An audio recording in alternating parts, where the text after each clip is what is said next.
चलिए, hello everyone, कैसे हो। प्रीवियस क्लास के अंदर हम लोग क्या डिस्कस कर रहे थे, आपके components of database management system. और अभी तक हमने बड़े सारे कंपोनेंट्स की लिस्टिंग देखी है, जिसमें एक का नाम है data dictionary, SQL, report generator, users, database and application programs, और साथ में मिडलवेयर। डेटा डिक्शनरी के बारे में काफ़ी इन डेप्थ वे में हम स्टडी कर चुके हैं, और जो बच्चों ने पिछला लेक्चर नहीं देखा है उसको देख कर आइए, लास्ट के 2-3 लेक्चर देखिए, तब जाकर आपको डेटा डिक्शनरी के बारे में जानकारी आएगी। और इस डेटा डिक्शनरी के शब्द को हमने साइबर सिक्योरिटी के साथ कनेक्ट करा था कि साइबर सिक्योरिटी में ये किस तरीके से हमें हेल्प करता है। हमने कहा था बड़ी बड़ी कंपनीज होती हैं, वहाँ पे मल्टीपल यूज़र्स होते हैं, मल्टीपल लोग होते हैं, मल्टीपल लोगों का अपना डिफरेंट लेवल ऑफ डेजिग्नेशन होता है। कोई लो लेवल में काम करता है, कोई मिडिल लेवल में काम करता है, कोई हाई लेवल में काम करता है, जिसको हम टॉप लेवल भी कहते हैं।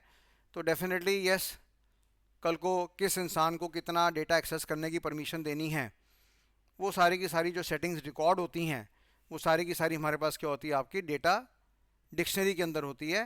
यानी जो भी परमिशन हमने दे रखी है उसकी सारी रिकॉर्डिंग किसके अंदर होती है, आपकी डेटा डिक्शनरी के अंदर। डेटा डिक्शनरी के अंदर आप एक शब्द और डाल सकते हैं, it is also known as meta data. ये बड़ा इंपॉर्टेंट पॉइंट है कि डेटा डिक्शनरी को हमने क्या नाम दिया, मेटा डेटा का नाम दिया हुआ है। और मेटा डेटा का मतलब क्या सॉरी मेटा डेटा का मतलब होता है हमारे पास data about data. Data about data को हमने टेक्निकली क्या नाम दिया, मेटा डेटा का नाम यहाँ पे दिया हुआ है। यानी इसका मतलब ये है कि भाई हमारे पास टेबल होता है, टेबल के अंदर हमारे पास कॉलम्स होते हैं, रो होते हैं। और जब भी हम टेबल के अंदर जानकारी सेव करते हैं तो टेबल का ढांचे के बारे में जानकारी सेव करते हैं, जहाँ पे हमने फील्ड के नाम के बारे में, फील्ड के साइज़ के बारे में, फील्ड के डेटा टाइप के बारे में और फील्ड के कंस्ट्रेंट के बारे में जानकारी मेंटेन करा है। रेंज कंस्ट्रेंट, नल कंस्ट्रेंट, डिफ़ॉल्ट कंस्ट्रेंट और रेफरेंशियल इंटीग्रिटी, इसके बारे में जानकारी मेंटेन करा है। और कौन सा टेबल किस लेवल का यूज़र एक्सेस कर सकता है, यानी हमने परमिशन लेवल के बारे में भी यहाँ पे जानकारी पढ़ा है। ठीक है जी, हमने परमिशन लेवल के बारे में भी यहाँ पे स्टडी करा है, जानकारी पढ़ा है। तो देखने वाली बात यहाँ पे ये आ रही है कि टेबल अपने अंदर क्या मेंटेन करता है। टेबल अपने अंदर जानकारी मेंटेन करता है, यानी टेबल के अंदर क्या मेंटेन होता है, जानकारी मेंटेन होती है। और टेबल की जानकारी किसके अंदर मेंटेन होती है, हमने कहा डेटा डिक्शनरी के अंदर मेंटेन होती है। मान लो अगर ये टेबल एम्प्लॉई नाम का टेबल है, तो जाहिर सी बात है ये एम्प्लॉयज़ के बारे में जानकारी मेंटेन करेगा। एम्प्लॉय का कोड क्या है, नेम क्या है, एड्रेस क्या है, फ़ोन नंबर क्या है, सैलरी क्या है, एचआरए क्या है, डीएनएस अलाउंसेस क्या है, कमीशन क्या है, ठीक है, वो सारी जानकारी, ग्रेचुटी कितना है, पेंशन कितना है, उसका लीव स्टेटस क्या है, वो सारा डेटा हमारे पास कहाँ मेंटेन होगा, एम्प्लॉई नाम के टेबल के अंदर। और एम्प्लॉई नाम के टेबल के ढांचे के बारे में जानकारी कहाँ मेंटेन होगा, डेटा डिक्शनरी के अंदर। और इसी चीज़ को हमने क्या नाम दिया, मेटा डेटा का नाम दिया हुआ है, जिसको हम कहते हैं डेटा अबाउट डेटा। ये काफ़ी इंपॉर्टेंट क्वेश्चन है इंटरव्यू के अंदर। इंटरव्यू में ये क्वेश्चन आपसे पूछा जाएगा, और जब कभी मैं आपसे टेस्ट लूँगा तो टेस्ट में भी मैं ये क्वेश्चन आपसे पक्का पूछूंगा। पहले आपको एक तरह से लीक कर रहा हूँ जानकारी, कि ये जानकारी मैं आपसे पूछूंगा कि मेटा डेटा हमारे पास क्या होता है, which means data about data हमारे पास क्या होता है। ठीक है जी, तो बाकी सारी जानकारी डेटा डिक्शनरी के बारे में आज से पहले हम पढ़ चुके हैं, तो ये टॉपिक फाइनली यहाँ पे समाप्त हो गया। काफ़ी लंबा समय इसको हमने दिया, और ये बड़ा इंपॉर्टेंट है साइबर सिक्योरिटी के पॉइंट ऑफ व्यू से, एथिकल हैकिंग के पॉइंट ऑफ व्यू से। बार बार बार बार बार बार जितनी बारी ज़्यादा हो सके उतनी बार आप रिवाइज करना, इसको सीख लीजिए। इसके बाद देखने वाली बात यहाँ पे आ रही है कि हमारे पास नेक्स्ट कंपोनेंट जो आ रहा है उसको हमने क्या नाम दिया, that is SQL. SQL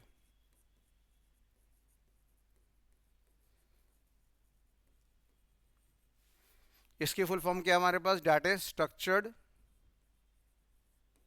query language. Query नाम का जो शब्द है वो किसको रेफर करता है? इंक्वायरी को। और लैंग्वेज नाम का शब्द किसको रेफर करता है? भाषा को। हमने कहा ये भाषा ऐसी भाषा है जो इंक्वायरी करेगी, और इंक्वायरी का मतलब एक तरह से क्या होता है हमारे पास? डेटा का एक्सट्रैक्शन करेगी। यानी आपके पास बहुत सारा डेटा पड़ा हुआ है, उसमें से आप क्या करेंगे? कुछ डेटा निकाल लेंगे। ये बहुत बड़ा डेटा आपके पास पड़ा हुआ है, इसमें से आपने क्या करा? कुछ डेटा निकाल लिया। उसको हमने क्या नाम दिया? आपका एक्सट्रैक्शन का नाम दिया। मान लो यहाँ पर आपके पास, मैं कहता हूँ तकरीबन ज़्यादा नहीं, 5 लाख रिकॉर्ड्स पड़े हैं। आपको कुछ 50 रिकॉर्ड्स चाहिए थे, वो आपने एक्सट्रैक्ट कर लिया, निकाल लिया, और वो जानकारी टॉप लेवल मैनेजमेंट के पास चली गई, और टॉप लेवल मैनेजमेंट ने क्या कर लिया? फैसला कर लिया, डिसीजन मेकिंग कर लिया। ठीक है जी। क्योंकि सारा डेटा हमारा किस पे मेंटेन होता है? टेबल के अंदर।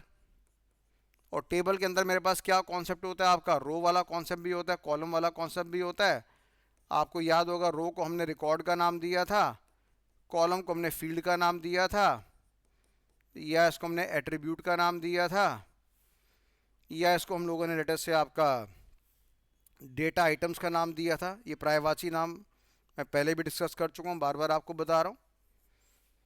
ठीक है जी।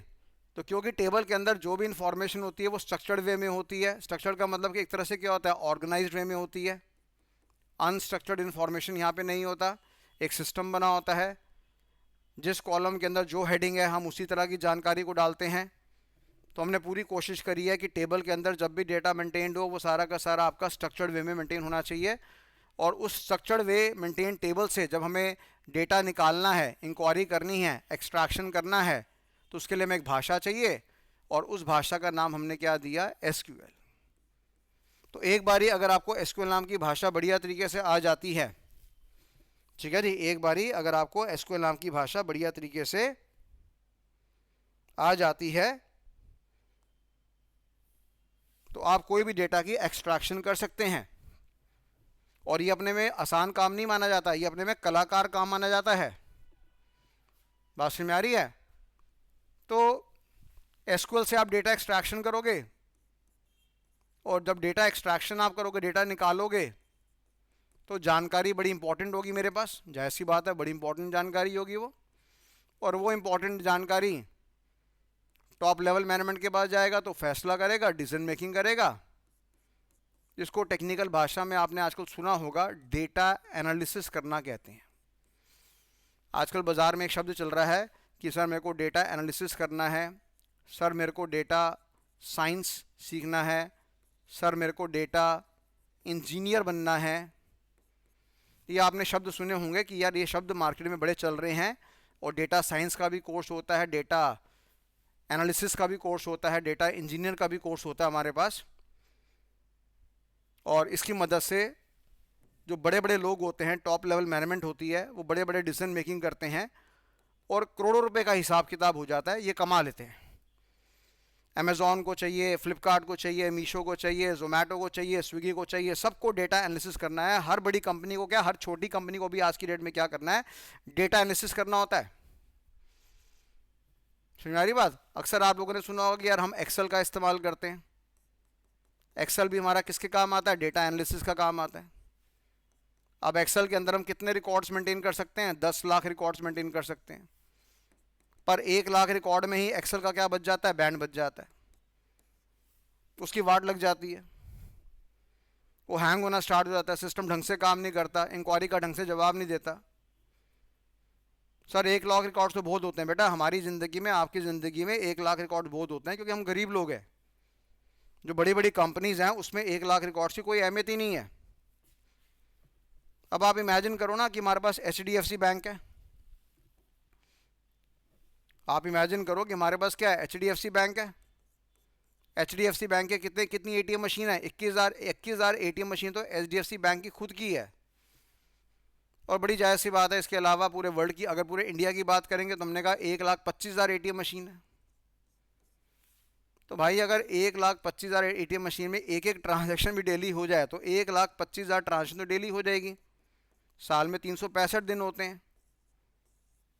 आपके ICAI ने, institute of chartered accountancy of India, जहां से बच्चे CA बनते हैं, उसने क्या कह रखा है, उसने क्या रखा है, या कंपनी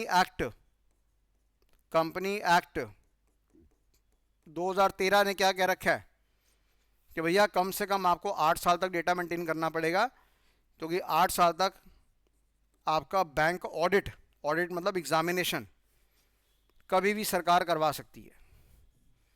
कंपनी के अनुसार, कंपनी एक्ट के अनुसार, कंपनी लॉ के अनुसार, ICAI के अनुसार एक बैंक को, या मान लो इसमें RBI की भी इन्वॉल्वमेंट है, सॉरी इसमें गलत हो गया मैं, कंपनी एक्ट तो बिल्कुल नहीं आएगा क्योंकि कंपनी तो है नहीं है, RBI तो बैंक है, तो ये RBI एक्ट के अंदर आएगा। RBI क्या कहता है कि भैया 8 साल तक आपको डेटा मेंटेन करना पड़ेगा, क्योंकि बैंक ऑडिट के लिए कभी भी आवाज़ आ सकती है। तो अब आप देख लो, अगर मैं इमेजिन करता हूँ कि भाई मेरे पास 1 लाख एक ट्रांजैक्शन एक ATM मशीन में होती है, जो कभी पॉसिबल ही नहीं है यार, आप भी जानते हैं, फिर भी हम मान के चलते हैं 365 हमारे पास क्या दिन है, 8 साल तक डेटा मेंटेन करना पड़ेगा। अब आप इमेजिन कर लो कितनी करोड़ों की ट्रांजेक्शन है।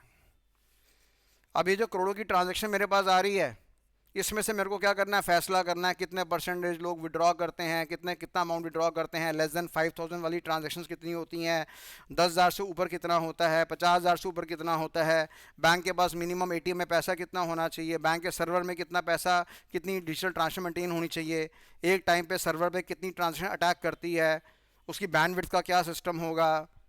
समझ आ रही बात? कई तरह के क्वेश्चन को, कई तरह के सवाल हमारे पास पैदा होते हैं। तो यानी कहने का मतलब है कि बैंक्स को भी क्या करना पड़ता है, डीप स्टडी करनी पड़ती है, डिसीजन मेकिंग करनी पड़ती है, फैसला करना पड़ता है, जिसको टेक्निकल भाषा में हमने क्या नाम दिया, डेटा साइंस का नाम, डेटा एनालिसिस का नाम दिया, डेटा साइंस का नाम दिया, डेटा इंजीनियरिंग का नाम हमने यहाँ पे दे दिया। ठीक है भैया? तो ये 3 लेवल होते हैं। पहला लेवल ये मान लो, दूसरा लेवल आप ये मान लो, तीसरा लेवल आप ये मान लो। सबसे खतरनाक लेवल कौन सा होता है? डेटा साइंस का। तो ये तीनों लेवल को अचीव करने में हमें कौन हेल्प करती है? एक भाषा का नाम है स्ट्रक्चर्ड क्वेरी लैंग्वेज। भाषा का नाम क्या है? Structured query language. यानी स्ट्रक्चर्ड क्वेरी लैंग्वेज की मदद से अगर हम चाहें तो डेटा एनालिसिस कर सकते हैं, डेटा की एक्सट्रैक्शन कर सकते हैं, डेटा को निकाल सकते हैं और डिसीजन मेकिंग परफॉर्म कर सकते हैं। अब इसको हैकर की नज़र में देखो ज़रा। हमने कहा ये हमारे पास कौन है भैया? ये हमारे पास हैकर भैया है, इसका नाम है शाहरुख खान। हमने कहा शाहरुख खान हमारा हैकर भैया है। ये क्या कह रहा है भाई? ये कह रहा है भैया मेरे को तो ना एक सर्वर है, ये बड़ा सा सर्वर है, उस सर्वर में यहाँ पे डेटाबेस पड़ा हुआ है, डेटाबेस के अंदर टेबल्स पड़ी हैं, टेबल्स के अंदर ट्रांजैक्शंस पड़ी हैं और दुनिया भर की ट्रांजैक्शंस पड़ी हैं। अब शाहरुख खान साहब कहते हैं यार इसमें से कुछ ट्रांजैक्शन ना मेरे को निकालनी है, और निकाल के मेरे को किसको देनी है? कॉम्पिटिटर को देनी है। कॉम्पिटिटर कहता है भैया निकाल दे। मान लो ये किसका ब्रांड है? ये हमारे पास रिलायंस इंडस्ट्री लिमिटेड का ब्रांड है, और उसके कॉम्पिटिटर का नाम क्या? अडानी साहब। हालांकि ऐसा नहीं, इनमें तो बहुत भरत मिलाप है, मुकेश अंबानी जी में और अडानी साहब में बहुत भरत मिलाप है, पर मैं एग्जांपल ले रहे हैं, थोड़ा सा स्टोरी क्रिएट कर रहे हैं। तो अडानी साहब कहते हैं शाहरुख खान साहब को कि शाहरुख खान जी हैक कर दो और यहाँ पे जो डेटाबेस मैनेजमेंट सिस्टम से डेटा मेंटेन है उसमें से कुछ ट्रांजेक्शन आप निकाल दो। अब शाहरुख खान कहता है सर आप ऐसी बातें क्यों करते हो, मैं सीधा डेटाबेस मैनेजमेंट सिस्टम ही बर्बाद कर देता हूँ। वो कह रहा है भैया, अडानी साहब कह रहे हैं कि भैया मुकेश अंबानी जी का डेटाबेस अगर तुम ख़राब कर दोगे उससे मेरे को कोई फ़ायदा नहीं है। मेरे को तो फ़ायदा ये है कि अंदर की जानकारी मेरे को मिल जाए ताकि मैं उसका फ़ायदा उठा सकूं, ताकि मैं मैनिपुलेशंस कर सकूं, ताकि मैं डेटा एनालिसिस कर सकूं, ताकि मैं डेटा साइंस कर सकूं, ताकि मैं डेटा इंजीनियरिंग कर सकूं। तो वो साफ कह रहा है मेरे को डिस्ट्रॉय करना नहीं है, रिलायंस का सिस्टम चलना चाहिए, ट्रांजैक्शन सेल बाय होना चाहिए, कोई दिक्कत नहीं, अकाउंटेंसी मेंटेन होना चाहिए, ledger, trial balance, journal entry, subsidiary book account, cash book account, final account, company account सब मेंटेन होना चाहिए। मेरे को तो भाई अंदर की जानकारी निकाल दे, और ऐसे निकाल दे कि भैया को पता ही ना चले, मुकेश भैया को पता ही ना चले, ऐसी हरकतें कुछ कर दो तो मज़ा ही आ जाएगा। ऐसी ख्वाहिश रखी किसने? ऐसी ख्वाहिश रखी अडानी साहब ने। अब शाहरुख खान जी जान गए कि मेरे को तो भैया ये सिस्टम हैक करना पड़ेगा, पर हैक करने से पहले हमें क्या करना पड़ेगा? हमें एक फायरवॉल नाम के कॉन्सेप्ट को ब्रेक करना पड़ेगा, हमें स्विच नाम के डिवाइस को ब्रेक करना पड़ेगा। ठीक है जी। फिर हमें यहाँ पे ऑपरेटिंग सिस्टम, हालांकि ऑपरेटिंग सिस्टम कहाँ होगा? सर्वर के अंदर ही होगा, क्योंकि हम जानते हैं कि ऑपरेटिंग सिस्टम हार्डवेयर नहीं है बल्कि हमारे पास क्या माना गया? सॉफ्टवेयर माना गया है। उसको भी हैक करना पड़ेगा। फिर हमें क्या करना पड़ेगा? DBMS को हैक करना पड़ेगा, है ना। DBMS हमारे पास मल्टीपल तरह के होते हैं, जैसा कि मैंने आपको हल्का सा हिंट दिया था। एक का नाम होता है HDBMS, एक का नाम होता है मेरे पास RDBMS, एक का नाम होता है मेरे पास NDBMS, और एक का नाम होता है मेरे पास OODBMS। ठीक है जी। और हमने बोला हम RDBMS की तरफ जाएंगे। RDBMS में लेटेस्ट हमने इमेजिन करा कि यार ये तो ओरेकल का RDBMS, हम ओरेकल के अंदर जाएंगे। ओरेकल के अंदर हमारे पास क्या कॉन्सेप्ट होगा, डेटा डिक्शनरी वाला कॉन्सेप्ट होगा। चलो ये भी बात समझ में आ गई। डेटा डिक्शनरी के अंदर क्या दे रखी है, टेबल की परमिशंस के बारे में सारी जानकारी दी है। उसमें हम क्या करेंगे, सीधा ऑल्ट्रेशन करेंगे, चेंजेस करेंगे, और शाहरुख खान भैया को हम क्या कर देंगे, परमिट कर देंगे। अब शाहरुख खान भैया हमारे क्या बन गए, ऑथराइज्ड बन गए, है ना, ऑथराइज बन गए। ऑथराइज बनने के बाद शाहरुख खान भैया को क्या करना है, डेटा की एक्सट्रैक्शन करनी है। अब डेटा की एक्सट्रैक्शन वो कब कर पाएंगे, जब वो एक भाषा का इस्तेमाल करेंगे। भाषा का नाम क्या होगा, एसक्यूएल नाम की भाषा। और एसक्यूएल नाम की भाषा से वो डेटा की एक्सट्रैक्शन कर देंगे, निकाल देंगे, और निकाल के ये जानकारी किसको भेज देंगे, अडानी भैया को भेज देंगे। लो जी, अपने कॉम्पिटिटर के बारे में इंफॉर्मेशन लो। ठीक है जी, अपने कॉम्पिटिटर के बारे में इंफॉर्मेशन लो। ये हम लोगों ने अडानी भैया को दे दी। अब अगर हमारे हैकर साहब को एसक्यूएल का ज्ञान होगा तभी तो वो डेटा की एक्सट्रैक्शन कर पाएंगे। ये सारे टूल्स हैं जो आपको अल्टीमेट हैकिंग करने में क्या करेंगे, सपोर्ट करेंगे। अब आपको एसक्यूएल नाम की भाषा में कमांड देना ही नहीं आता तो जाहिर सी बात आप हैक कैसे कर लेंगे, आप हैक कर ही नहीं पाएंगे। तो बड़ी जायज़ सी बात है, बड़ी स्वाभाविक सी बात है हमारी इस एनवायरनमेंट के अंदर कि एसक्यूएल नाम की भाषा एक ऐसी भाषा है जिसकी मदद से डेटा की एक्सट्रैक्शन होती है। अच्छे लोग क्या करेंगे, डेटा एनालिसिस करने में, डेटा इंजीनियरिंग करने में, डेटा साइंटिस्ट बनने में इसका इस्तेमाल करेंगे। और गंदे लोग क्या करेंगे, गंदे लोग जायज़ सी बात है, बड़ी जायज़ सी बात है, गंदे लोग क्या करेंगे, गंदे लोग इस टूल का इस्तेमाल करेंगे पर गलत बैकग्राउंड से, गलत विज़न से, गलत सोच से इसका इस्तेमाल करेंगे। ठीक है जी, तो ये मैंने आपको एक हल्का सा हिसाब किताब दिया। अभी फायरवॉल क्या होता है आगे फ्यूचर में पढ़ेंगे, अभी हमारे पास स्विच क्या होता है आगे फ्यूचर में पढ़ेंगे। ठीक है ब्रो, ऑपरेटिंग सिस्टम की सिक्योरिटी कैसे ब्रेक होती है आगे फ्यूचर में देखेंगे। अभी हम एक फ्रेमवर्क देख रहे हैं, एक बार फ्रेमवर्क पता लग गया ना फिर तो सीधा आपको चीज़ों को इंप्लीमेंट करना है, फिर आपका दिमाग खराब नहीं होगा। DBMS की इंप्लीमेंटेशन क्या होती है वो देखेंगे, RDBMS वाला कॉन्सेप्ट क्या होता है वो देखेंगे। तो ये सारी जानकारी हमारे पास है आपके बारे में। तो आपने बातों बातों में हैकिंग का भी संपर्क देखा, आपने डेटा एनालिसिस का भी संपर्क देखा, है ना। अच्छा चलो, हम अभी वैसे प्लान कर रहे हैं, अभी पता नहीं कितने हम कामयाब होते हैं। हम डेटा एनालिसिस के ऊपर, डेटा साइंटिस्ट के ऊपर, डेटा इंजीनियरिंग के ऊपर भी यूट्यूब में कोर्स लाने का प्लान कर रहे हैं। और जाहिर सी बात है वो फ्री ऑफ कॉस्ट होगा। उसमें आप बिल्कुल भी नहीं फंसेंगे कि भैया जहाँ मैं आपको बोलूँ कि आपको लाइव क्लासेस करनी है, क्योंकि उसमें लाइव क्लासेस तो हम कर रहे हैं, क्यों कर रहे हैं, क्योंकि उसमें हमें पता है कि यूट्यूब वाला काफ़ी सारी बंदिशें देता है। जब हम हैकिंग को पढ़ाते हैं तो हमें पढ़ाने नहीं देता। तो वो जो प्रैक्टिकल्स हैं वो तो सारे लाइव क्लासेस में इंप्लीमेंट होंगे, जिसके लिए आपको 307 रुपये पे करने पड़ते हैं। और मैं बच्चों का बड़ा आभारी हूँ कि बच्चों ने बड़ा अच्छा योगदान दिया और काफ़ी सारे बच्चों ने एडमिशन लिया। ठीक है, कुछ बच्चे नहीं ले पाए, चाहता था मैं खुद चाहता था वो बच्चे लेते एडमिशन। और अगर आप बीइंग अ गुरु या बीइंग अ टीचर राय मांगेंगे तो मैं बोलूँगा ज़रूर लो बेटा एडमिशन, क्योंकि यहाँ पे जो लेवल ऑफ स्टडी रहेगी वो डेफिनेटली अल्टीमेटली काफ़ी हाई रहेगी। और ये 307 रुपये भी हम क्यों ले रहे हैं, क्योंकि हमें अपने ऐप के खर्चे मेंटेन करने पड़ते हैं, नेट के खर्चे मेंटेन करने पड़ते हैं, लाइसेंस को परचेज करना पड़ता है, इसलिए हमने 307 रुपये रखा हुआ है। पर ये जो डेटा एनालिसिस वाला कॉन्सेप्ट है, डेटा साइंटिस्ट वाला कॉन्सेप्ट है, डेटा इंजीनियरिंग वाला कॉन्सेप्ट है, इसमें कुछ भी ऐसा नहीं है जहाँ पे रुकावट रहेगी। तो ये बिंदास हमारा यूट्यूब में आएगा। और ये भी बहुत बढ़िया लाइन है, क्योंकि कल को आप, हर कंपनी चाहती है कि वो अपनी सेल्स के बारे में एनालिसिस करना चाहती है, एम्प्लॉयज़ के बारे में एनालिसिस करना चाहती है, अपने खर्चों के बारे में एनालिसिस करना चाहती है। बात समझ में आ रही है। हर वो आदमी जो स्टॉक मार्केट में पैसा लगाना चाहता है, वो स्टॉक मार्केट में कंपनी को एनालाइज करना चाहता है, तो एनालिसिस करना बहुत टेढ़ा काम हो गया है। तो अगर जिस बच्चे को ये डेटा एनालिसिस की, डेटा साइंटिस्ट की या डेटा इंजीनियरिंग की ताकत अगर आ जाएगी तो ये ताकत आपस में अल्टीमेट है, राइट। तो हम कहते हैं कि डेटा एनालिसिस अगर करना है तो एक्सेल बड़ा छोटा काम है हमारे पास, बड़े छोटे अंदाज से काम करते हैं।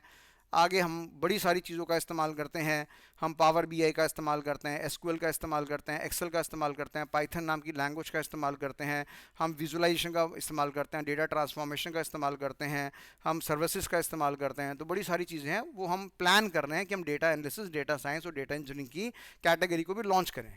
तो आप बच्चों से, तो अब आप इस समुद्र में आ ही गए हो, आईटी में आपको ज़िंदगी बनानी है, तो आप जितना ज़्यादा ज्ञान में अपनी वृद्धि करते रहेंगे उतना बढ़िया रहेगा।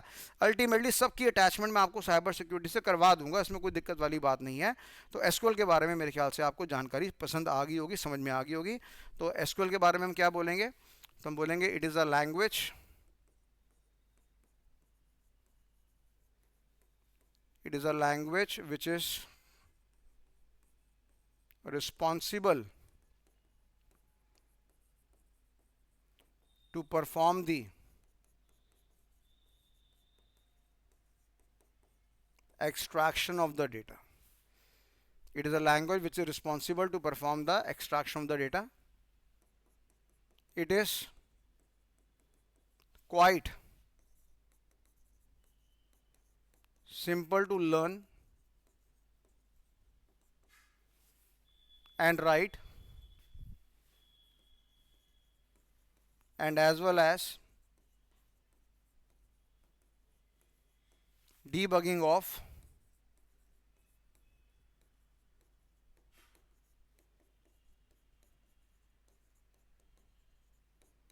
Programming instructions. हमने कहा it is quite simple to learn and write and as well as debugging of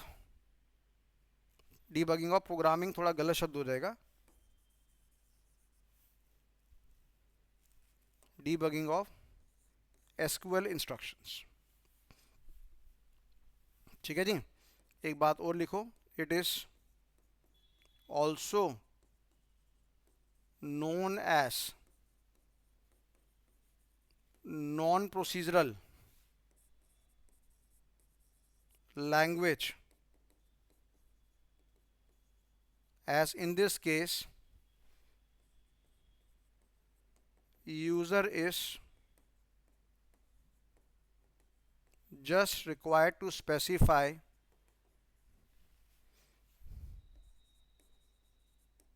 what is demanded rather than how it is performed. ठीक है जी. तो कहने का मतलब है ये अपने में एक ऐसी भाषा है जो हेल्प करेगी डेटा की एक्सट्रैक्शन करने के लिए, और इस भाषा को याद करना, लर्न करना, राइट करना, डीबग करना. डीबग का मतलब मैं आपको बता चुका हूँ. डीबग को दो शब्दों में तोड़ा गया था. डी अलग होता है, बग अलग होता है. बग का मतलब एरर और मिस्टेक, और डी का मतलब क्या होता है, scanning and rectification of error and mistakes.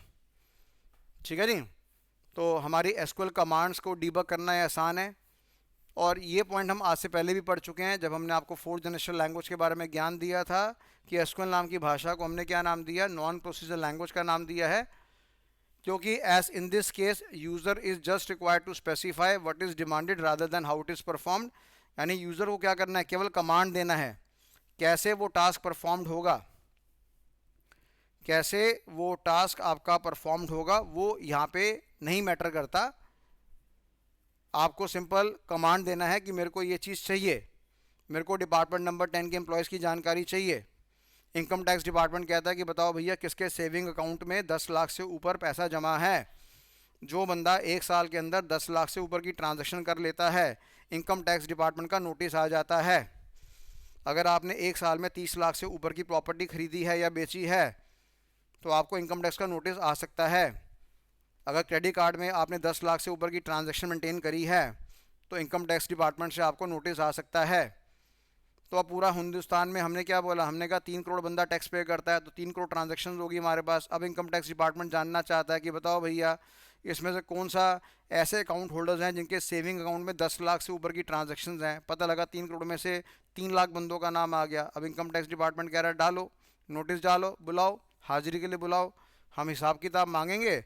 और कहीं ना कहीं तो गलतियाँ हो ही जाती हैं अकाउंटेंसी में, लूप होल्स हो जाते हैं, तो फिर हम उनसे टैक्स वसूलेंगे.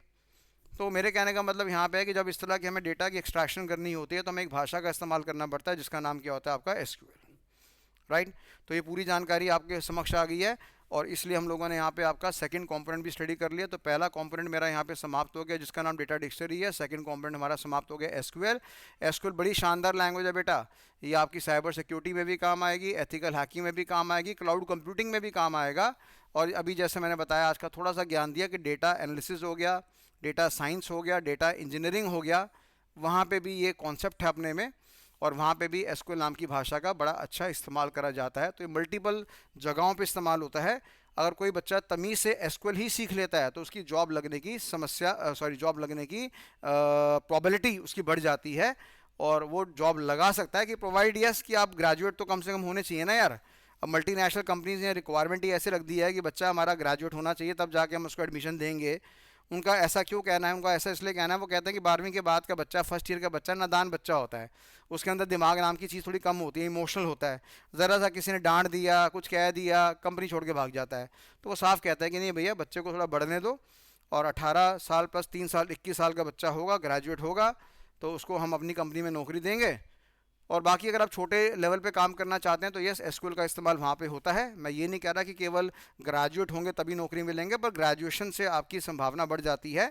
यानी संभावना क्यों बढ़ जाती है? क्योंकि वो कंपनी के जो सिस्टम्स होते हैं, जिसको हम एआई बॉट्स कहते हैं, वो आपके बायोडाटा को चेक करते हैं और फिर आपको प्लेस करते हैं उस जॉब के पॉइंट ऑफ व्यू से। तो कोई बंदा अगर एसक्यूएल तमीज़ से सीख लेना, तो वो यहाँ पे भी अप्लाई हो सकता है, वो यहाँ पे भी अप्लाई हो सकता है। और जैसे कल को हमारे सीए लोग जाते हैं किसी कंपनी में ऑडिट करने के लिए, तो वो सीए लोगों के ये लोग क्या बन जाते हैं? असिस्टेंट बन जाते हैं। अब क्योंकि सीए हमारा महान आदमी होता है, बिजी आदमी होता है, गरीब आदमी तो होता नहीं है, बहुत सारे काम इसके हाथ में होते हैं, मल्टीपल कंपनीज के काम इसके हाथ में होते हैं। तो भैया ये थोड़ी डेटा एक्सट्रैक्शन करेगा, तो क्योंकि आप इस सीए के असिस्टेंट होंगे तो आप इसके साथ इसको सपोर्ट करेंगे, असिस्ट करेंगे। इधर सीए आपको कमांड देता रहेगा, उधर से आप एंट्रियाँ मारते रहेंगे, कंपनी का डेटा निकालते रहेंगे, कंपनी की चोरियाँ पकड़ते रहेंगे। और जाहिर सी बात है, कंपनी की जब सही एक्चुअल पोजीशन आएगी तो सीए बड़ा खुश होगा।